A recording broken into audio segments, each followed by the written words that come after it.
Welcome back to the Security Plus preparation course. Today we're going to be going over section 11, which is going to be governance and compliance. So governance is the main part of GRC. So governance, regulation, and compliance is a huge field that's starting to grow within the IT industry and the cyber realm.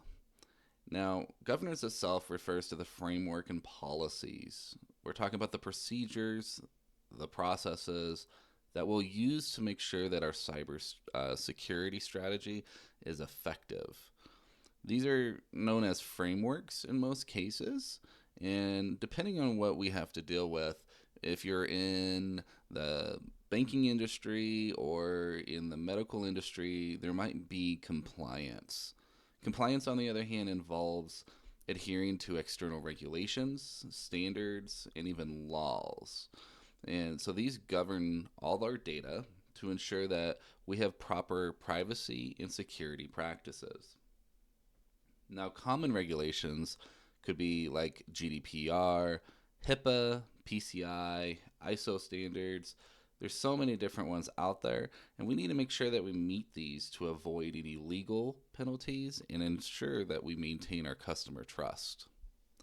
So, as we go through this lesson, remember that governance and compliance ensures that the organization not only protects its information, but also legal and regulatory frameworks to safeguard the sensitive data to make sure that we have ethical security practices.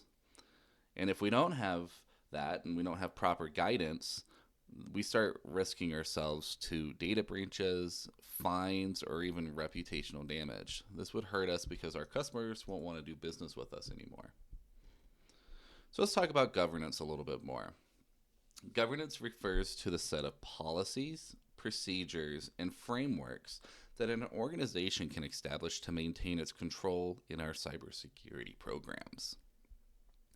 It defines all the decisions that we have to make sure that we are responsible for implementing and overseeing certain decisions within our organizations.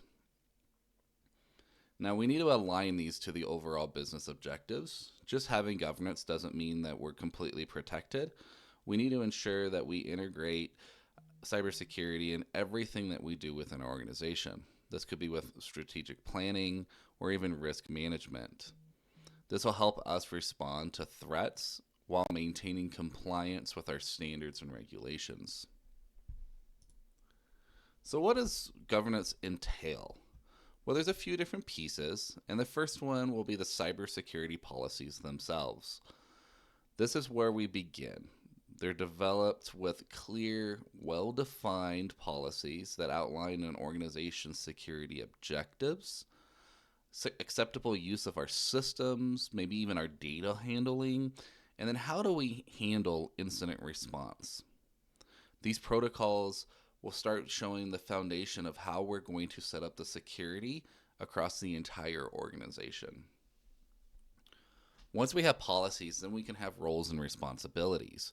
Roles and responsibilities specify specific key personnel within our organizations. They could be the Chief Information Security Officer, the IT team, compliance officers. All of these people will be responsible for maintaining, implementing, and monitoring security initiatives. Once we have our policies and we know who's going to do what, we'll go to risk management. We've talked about risk management in the previous episode, and remember that risk management incorporates the ability to identify, assess, prioritize all of our security risks. This ensures that the organization can focus all of our resources on mitigating the most significant risks to our data, systems, and operations. Because remember, we are going to prioritize it based off of risk score. And risk score is the impact and the likelihood. So remember, if we have our risk score from our impact and our likelihood, we multiply them together, we get a value, and the higher the risk score, the more critical it is for us to look within it. Once we know the risks that are going to that we need to protect within our environment, we'll move on to security control and standards. Security controls and standards are governance frameworks. They're going to help us ensure that security protocols like encryption, access management, and network security are implemented according to the standard itself. The standard could be like ISO 27001 or NIST 800-53. These are different standards that will help us understand, hey, what are the rules and are we doing it properly? These are the controls to help protect the organization's data systems from, remember, all the cybersecurity threats that we talked about in episode 2. We'll move on to performance monitoring and reporting. So it doesn't help that we just have all these security controls and standards implemented. We need to make sure that we're monitoring the effectiveness of our security controls. Are they actually providing proper protections over the risks that we've developed in the risk register? These are going to help us provide reports to the executive leadership and allows decision makers to assess how well the cybersecurity program is performing and if adjustments are needed. Because not everything is going to be a set and forget. There's going to be a lot of things that we may have to adjust depending on business needs and objectives. Which brings us finally to our continuous improvement. As a core principle of cybersecurity, the idea of continuous improvement is built in from the very beginning. Governance structures ensures that security policies, procedures, and controls are regularly reviewed, updated for any new threats, vulnerabilities, or changes within our organization. So why is governance so important to our environment? Well, for one, we need to be able to align security with business goals. Governance ensures that the cybersecurity efforts that we do on the day-to-day efforts will help the organization meet its goals by protecting things like intellectual property, or maintaining our customer trust, or even just complying with regulatory requirements. It helps us establish accountability. By defining clear roles and responsibilities, everyone from the executives to the technical teams understand their parts in maintaining the organization's security posture. It helps us manage all of the risks that we're involved with. It allows the organization itself to identify, assess, and mitigate any security risks systematically. Because remember, we're trying to reduce the likelihood and the impact of any security incident that does occur. Governance also ensures that the organization and security policies are aligned with legal and regulatory requirements, because we don't want to see anything that come against us, such as penalties or even legal action. And then finally, we have facilitating communication. Sometimes it's hard within an organization for every department to talk to each other. Governance frameworks promote open communication. So we will be talking between the security teams, management, and other stakeholders, ensuring that critical security issues are addressed promptly and effectively. Now let's talk about the specific frameworks. The frameworks that we should actually know for the SecurityPlus will be the ISO 27001. We must know things like NIST, COBIT, and the CIS controls. These are just a few of the frameworks out there. There are so many more, but let's go through these basic ones. All right. Actually, let's go back a slide. So ISO 27001 is focusing on information security management. It provides a framework to help us establish and implement security policies and controls. It's a great framework to help you have quality within your security. So ISO 27001, you've probably heard of ISO before. Normally when it comes to other organizations, like ISO 9000, 9001, we're talking about quality within like manufacturing. 27001 is all about security focused. Now, NIST cybersecurity framework was developed by the National Institute of Standards and Technology. That's what NIST stands for. And it provides a structured approach for identifying, protecting, detecting, responding, and recovering from security incidents. This one's quite large. If you actually read the documentation on these, it depends on which environment you're in. But a lot of times, if you're going to be doing work with um, DoD or government officials, they're going to require you to follow this framework. COBIT, otherwise known as Control Objectives for Information and Related Technology, this framework offers governance for best practices with a focus on IT initiatives and business objectives.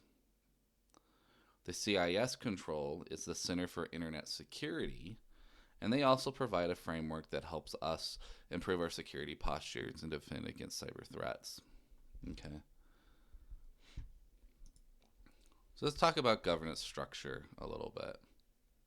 So governance structure refers to the formalized framework that helps define how cybersecurity decisions are made, who is responsible for implementing them, and how security is aligned with the overall objectives.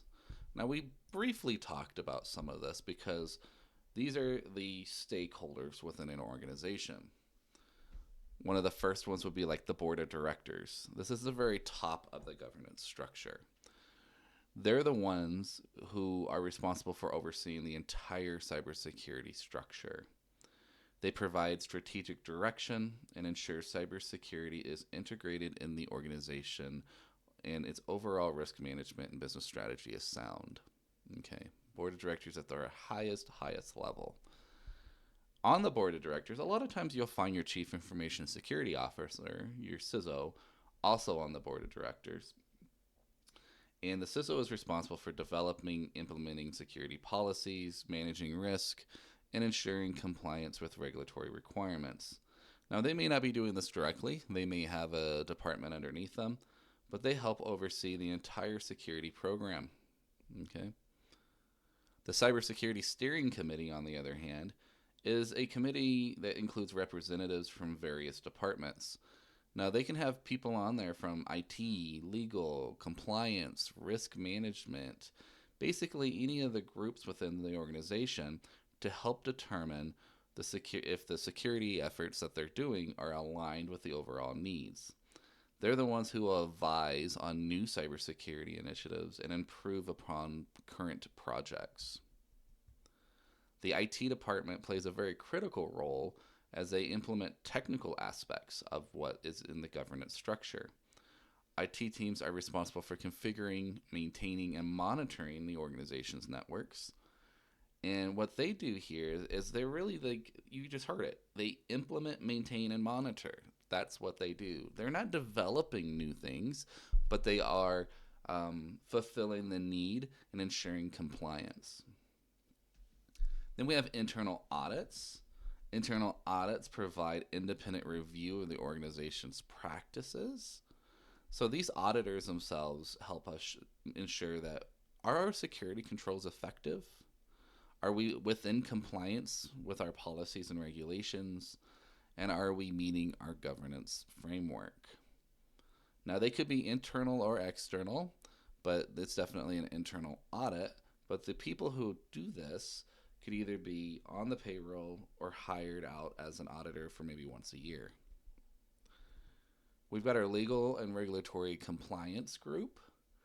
These are normally legal teams to make sure that we are meeting national and international laws. They're making sure that we are protected. Okay. They advise us on legal risks and to ensure compliance with regulations. So if we're doing something in a new country, they will know the laws and regulations that we need to meet, so that way the steering committee can come up with the new policies to be implemented by the IT department. We've got the Security Operations Centers, otherwise known as the SOC. They're responsible for monitoring the organization's network and systems in real time. Now, they're monitoring for security, okay? So they're the real-time They detect, investigate, and respond to security incidents. They are not there to make sure you have a failed hard drive. That's not their job. Their job is all about security incidents. And then if they find anomalies, they try to respond to those as well. We've got our incident response team. They're tasked with incidences. So if there is a data breach or a malware infection, or a denial of service, a DDoS, for instance, they're the ones who will coordinate the efforts to contain, mitigate, and recover from the incident itself.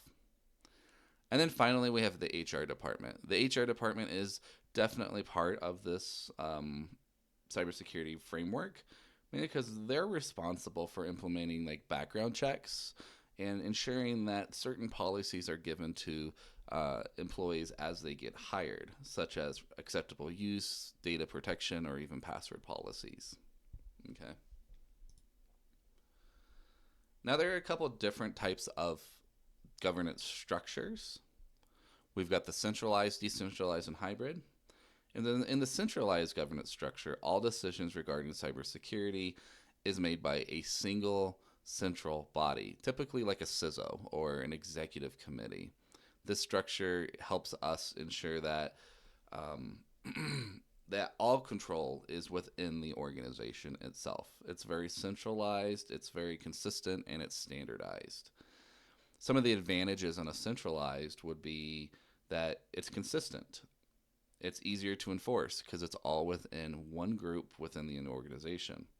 Now, some of the disadvantages of a centralized, it's a little less flexible. So individual departments can't tailor their security measures for their specific needs. It's corporate wide.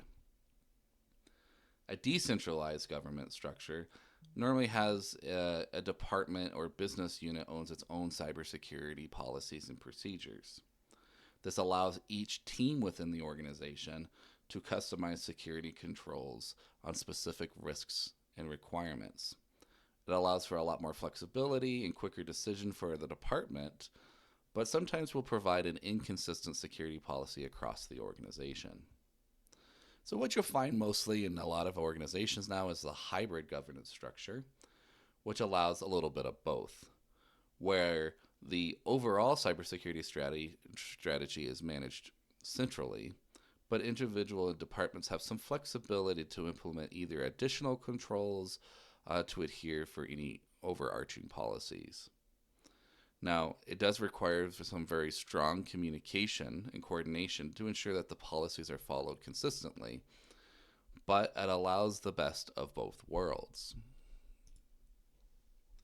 Let's talk about policies. Policies are formal documents that outline the organization's rules, procedures, and guidelines for maintaining and protecting its information systems, networks, and even sensitive data. These policies themselves are going to act as the framework to ensure that all employees, contractors, or even our stakeholders understands the roles and responsibilities in safeguarding the organization's digital assets. So remember, these policies themselves have a wide range of area.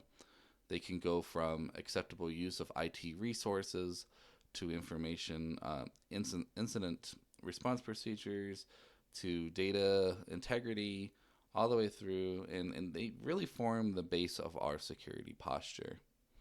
So they're going to provide us with the clear expectations and behavior that we expect from everyone within the organization. So there's a few policies that you should know for the SecurityPlus. One of them would be the acceptable use policy.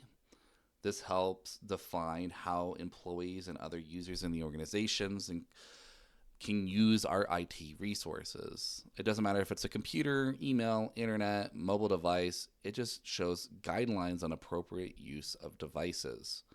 It also gives us restrictions on personal use of company resources and consequences for violating the policy. We've got our access control policy, which helps grant, manage, and revoke access to systems and network. It helps us just to ensure that only authorized individuals have access to certain requirements. This is RBAC. Maybe there's an MFA requirement, multi-factor authentication. And then, is there any procedures for revoking access? So, access control policy, a lot of times you'll see this in the hiring and firing of employees or when an employee leaves the company. How do we deactivate their accounts in the proper fashion? Our next policy is going to be our data classification and handling policy. This policy helps us organize all our data, organization's data based on sensitivity, and it gives us outline procedures on how do we handle it, how do we store it, how do we transmit it, and how do we dispose of the data. It normally has those different classification labels like we talked in the previous sections of public, internal, confidential, maybe even highly confidential, and tells us exactly the guidelines for classification and guidelines for the technical aspects such as encryption, access controls, and data transfer. And finally, it will give us the data retention and disposal policies. That brings us to the incident response policy. This incident response policy outlines the procedures that will follow in case of a breach, right? It could be a data breach, malware function, a DDoS attack, whatever it may be. This document helps us minimize the damage and helps us restore operations as quickly as possible as policy. I like that.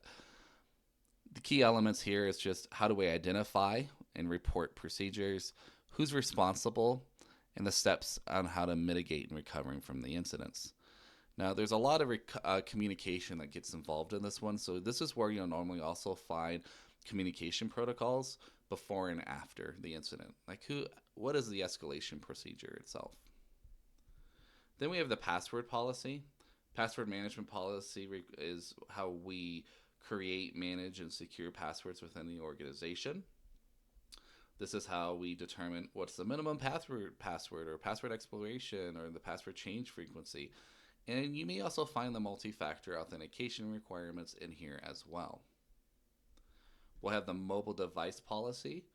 This is where the employees will use mobile devices for work. It helps us define how these devices will be used and also guidelines in their main security requirements, such as passwords or biometric locks.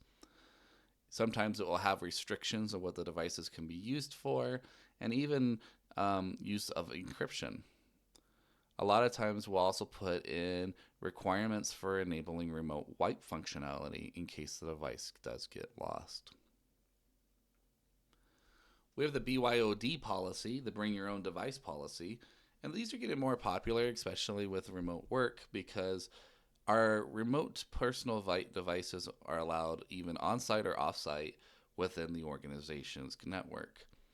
Because if they are, then they're going to give us a base software and network configuration requirements, such as maybe some security requirements like certain antivirus software encryption, and then maybe we'll just deny them completely. Maybe there's rules for separating personal and business data. We don't do BYOD, and so you're not allowed to bring your device at all.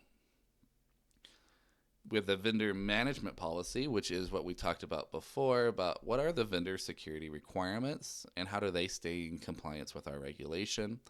Are there any procedures for accessing or auditing our vendor security? And is there any guidelines for handling their incidents? That's very important here.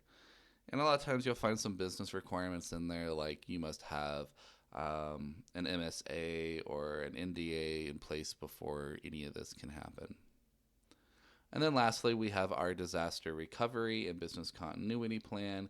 This policy outlines procedures from recovering from significant disruptions, such as natural disasters or cybersecurity incidents. These are more focused on restoring business functions and plans for data backups and restoration.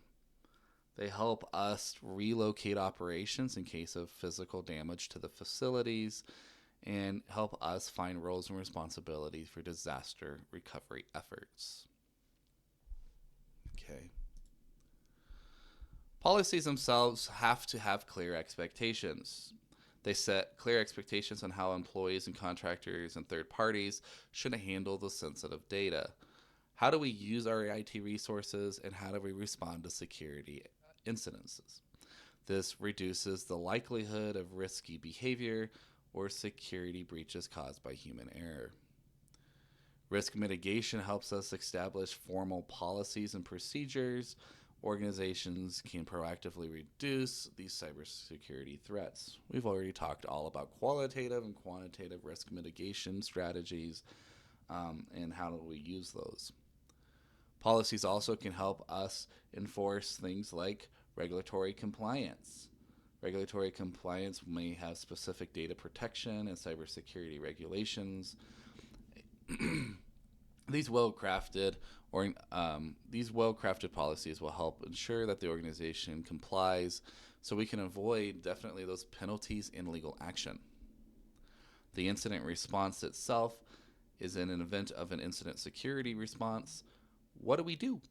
It provides a clear roadmap for detecting, reporting, and responding to the threat itself. We're trying to reduce recovery time on that one. And then we need consistency across the business. Cybersecurity policies ensures that everyone have consistent practices in reducing gaps, risks, and within our security that can be exploited. Okay. Next, we have standards. So we talked about policies, but standards themselves help us establish proper guidelines. These are the best practices designed to protect an organization for information systems, network, and data from cybersecurity threats. Now, what we do here is we try to follow standard security standardizations, right? Best practices is what we like to call these. That way we can safeguard our assets, reduce the likelihood of a security breach, and definitely make sure that we have a strong security posture. So we talked a little bit about some of these standards, but let's keep going further into it. So we've got the ISO 27001. It's a risk assessment and management process. It helps provide security controls to confidentiality, integrity, and availability, and it helps us do continuous monitoring and improvement of our security practices. Then we've got NIST, which is, again, developed by the National Institute of Standards and Technology. It is a voluntary framework for managing security risks, and it's widely used, mainly because it's got 5 core functions. It's got identify, protect, detect, respond, and recover. These key elements here helps us identify our assets and potential risks, implement proper security measures, detect and respond in real time, and then recover and restore to normal operations. The PCI DSS, which is the Payment Card Industry Data Security Standard, helps ensure that we have encryption on card holder data, so credit card information, secure configuration for our network components like our firewalls. It helps us ensure that we have vulnerability assessments and penetration testing built into our organization, and implementation of access control and logging mechanisms. This is anyone who has to process, store, or transmit card holder data. So if you have credit card information, that's what we have to follow. Next, we've got HIPAA, which stands for protecting the sensitive patient information in the healthcare industry. It stands for Health Insurance Portability and Accountability Act. And HIPAA requires healthcare organizations to implement administrative, physical, technical standard safeguards to help protect PHI data. This includes encryption of PHI data. They might be role-based access control, audit trails, and so we need to make sure that we know who's accessing this sensitive data, and incident response and breach notification processes. So if you have to think about that one, think about medical. We got the GDPR, which is General Data Protection Regulation. This is the EU Privacy Act. Okay, it emphasizes transparency, accountability, and protection of individual data, including their rights, and the right to be forgotten is the way that we like to say that one. Data minimalization and making sure that we're not using your data in a way that we weren't already telling you we're going to. It has consent management, allowing us explicit consent before the data is even processed, and then security measures such as encryption and anonymization of data.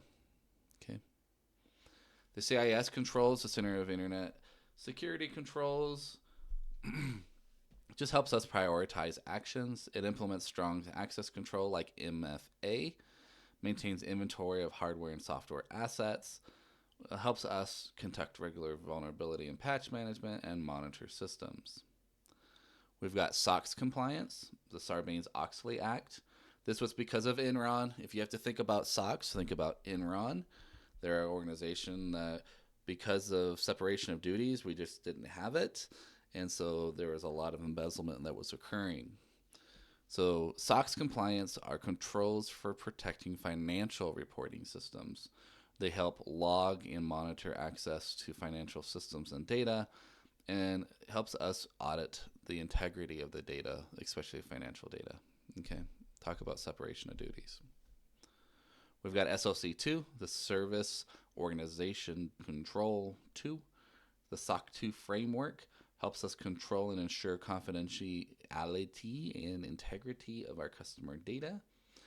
And this helps us have available measures to make sure that, hey, if services are operational, are they secure, and is a customer data ensured to be protected?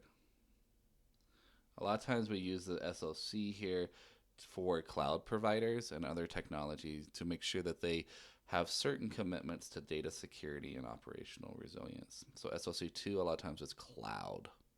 Okay. Let's talk about procedures now.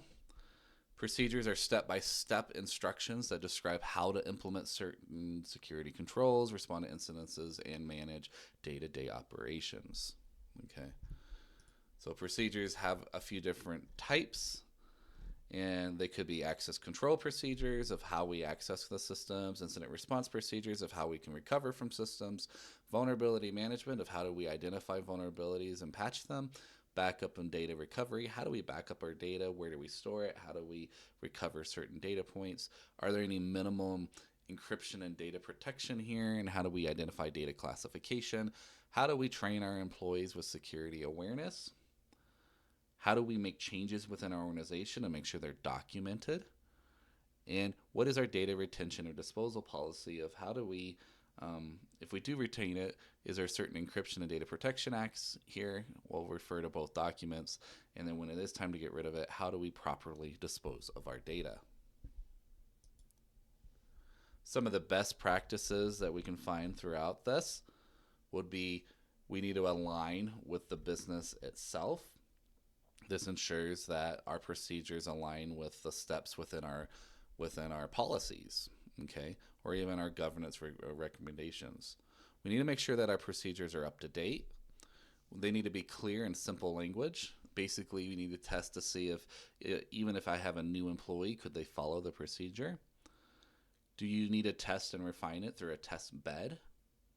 How do we train employees on new policies and procedures? And then how do we monitor that people are actually doing it properly? So this can include automated tools or manual audits to make sure that the procedures are being followed correctly. Okay. Some governance considerations when you're dealing with these. We need to definitely make sure that they align. Again, we need to make sure that there's clear roles and responsibility, like who's updating these, who's actually doing the protection of certain systems. We need to think about risk management. Are these built into the security framework? Are we able to update them as properly needed?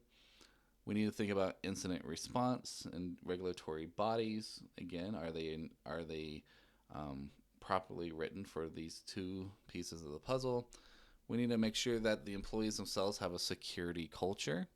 In other words, security is the first thought in their mind, in that they can identify when there's something wrong. We need to be able to continually monitor this.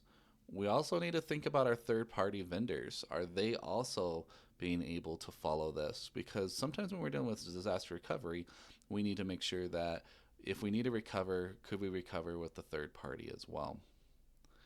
And unfortunately, there's going to need some allocation for budgeting here, so we understand if we need to update things, do we have the money to do so? And then finally, we just need to have some reporting on all of this. Let's lastly talk about compliance.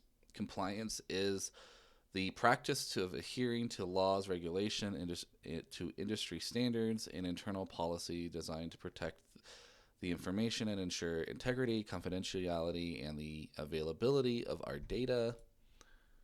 And the big key here is we've talked about compliance, right? We've talked about GDPR, we talked about HIPAA, we talked about PCI, we talked about SOX. Know that there's so many more. There's like the CCPA, the California Consumer Privacy Act. There's the FISMA, which requires federal agencies to maintain security information within government data. And there are going to be consequences. So if you fail to comply, there are going to be serious consequences for organizations. It could be legal, financial, reputational, or even operational disruptions. So what do they look like? We talk about legal penalties and fines. When dealing with reputational damage, noncompliance can definitely hurt public trust in us. It could be customer, partners, or investors. They can look at operational disruptions because they can shut us down. They can include downtime or loss of critical systems due to noncompliance. Regulatory scrutiny and increased audits. Well, once you have a bad mark on your record, you might be the one that's now having to have additional audits because of this. There could be some civil litigation. Noncompliance can lead from lawsuits from customers or other business partners or even shareholders, especially if you have are shown for negligence or failure to adhere to security standards. So this normally is legal fees, settlements, and some damages that could be awarded.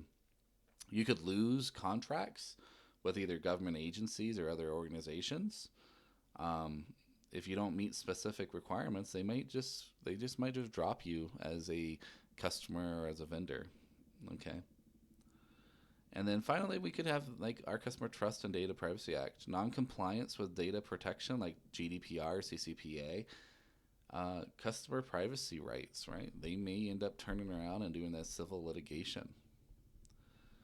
You could have increased insurance costs.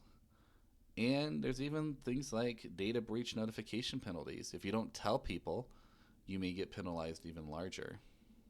Okay. All right. Well, that entails our governance compliance. It's a little bit drier of a subject, but definitely a very important one. Okay. Make sure that you follow your flashcards, go through all of this, understand what each of the frameworks are, and how an organization could be adversely affected if they don't follow. Okay. And so throughout the flashcards, definitely make sure that you know the terminology because the SecurityPlus will test on this. All right. The next one's going to be asset and change management. So I'll see you for the next one.